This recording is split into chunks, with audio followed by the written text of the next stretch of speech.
Hey folks, Jamie here again, and right now we're at the Rothermel farm in Northeast Ohio, and I've got Doug and Andrew Rothermel here with me today. But we're checking out a few of their tractors. There's a couple Cummins Repowers that we're gonna look at as well. But nice looking Minneapolis Moline G750, which is the same as Oliver 1655, and just a couple neat things on here, a couple old dealer stickers. And Andrew, you were starting to tell me a little bit about the dealer sticker significance here. What was that again? Yeah, so this tractor originally was sold at this Teresa implement, and it was a dealer transfer from the Iowa dealer on the back of the fender there to this Teresa implement. Teresa implement put a cab on this tractor, which is what it had when Dad and I brought it home from Indiana. And the guy that we bought it from had mostly just used it to sit in the barn, and it had pulled in a couple plow days. It pulled a Moline 4-bottom plow. And we put the canopy and the fenders on it, and we've mostly just used it to ted and rake hay, and did a lot of work to clean up the sheet metal. It was kind of that rusty brown color, the white sheet metal, and so was the grill and the fenders.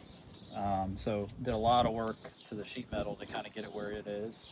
And the ROPS and canopy came from Maybaugh's. We got the same canopy on our Cummins Power at 1855. And it's pretty nice to use. This is a really nice sharp tractor, starts easy.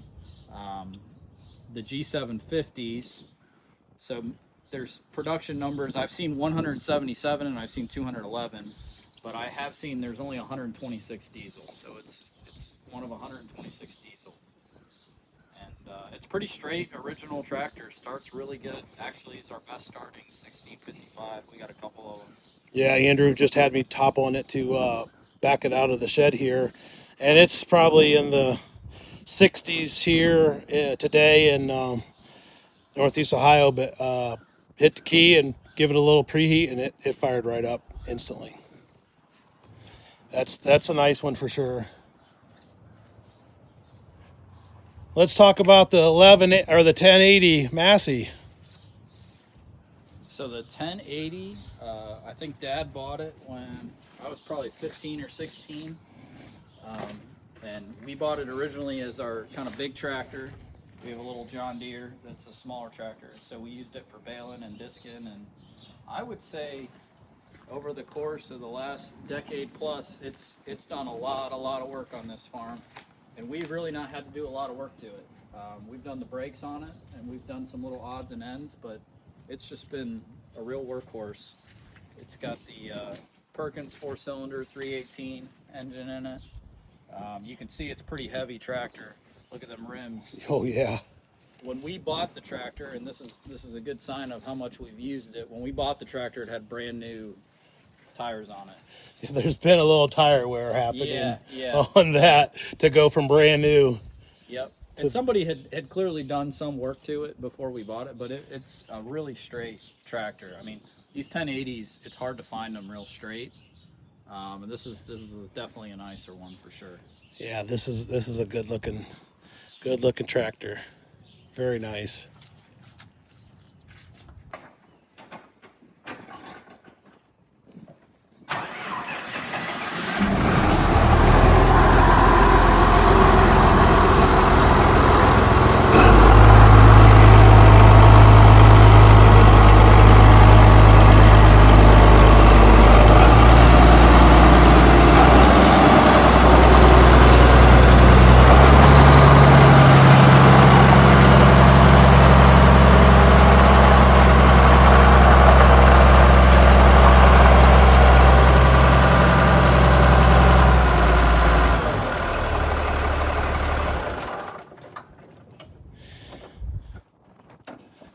And here is a Cummins Repower, 1855.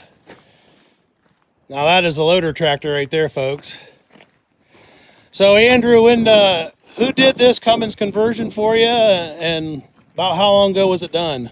So this was one of the very first Cummins conversions done. Believe it or not, it was done, I believe, in the year I was born. Okay, which And would I'm have 33. I was born in 92. okay. This conversion was done in 92 or so. A dairy farmer in the Wisconsin area had a dairy farm and then ran an ag shop at the school, and he had always wanted to do one, and he had the 310 turbo in it, and he pulled it out and put it in a 1755 and built this tractor.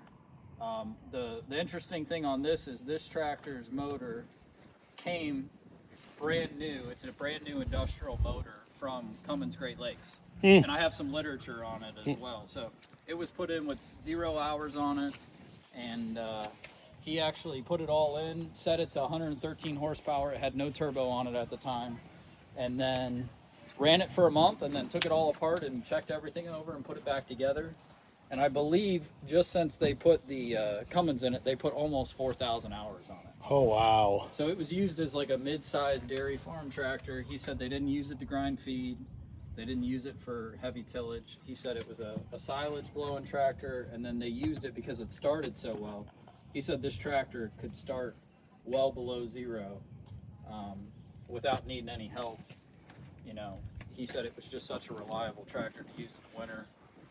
And yeah, it's been a good tractor for us.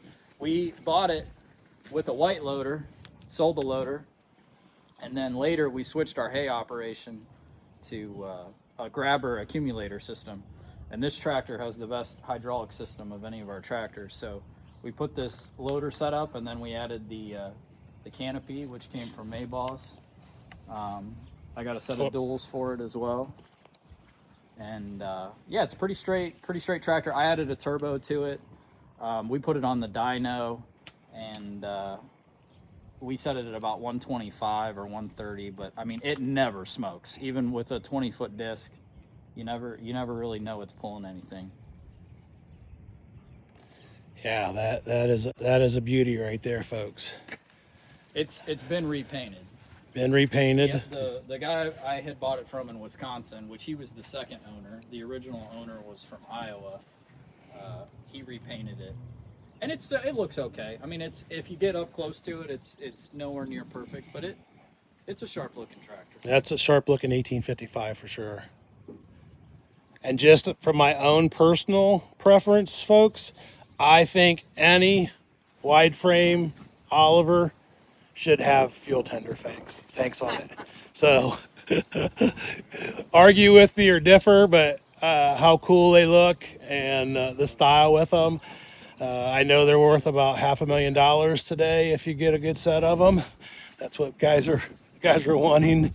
Big money for them. $500,000, you can have that. But they sure make the difference on look wise of an Oliver tractor, I think. So again, just my own personal opinion.